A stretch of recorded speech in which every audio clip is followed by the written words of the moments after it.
The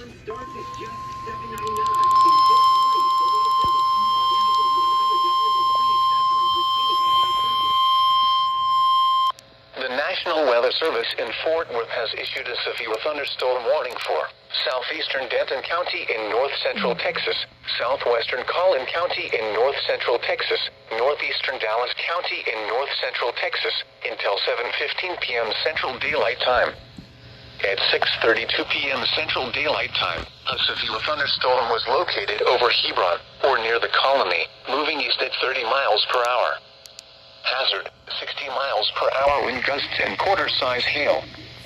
Source, radar indicated. Impact, hail damage to vehicles is expected. Expect wind damage to roofs, siding, and trees. Locations impacted include Plano, Garland, McKinney, Carrollton, Frisco, Richardson, Louisville, Allen, Rowlett, Wiley, The Colony, Satch City, Addison, Murphy, Fairview, Lucas, Parker, Hebron, St. Paul, and Lewiston Lake.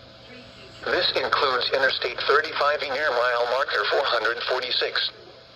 For your protection, get inside a sturdy structure and stay away from windows. Imagine the doubleheader.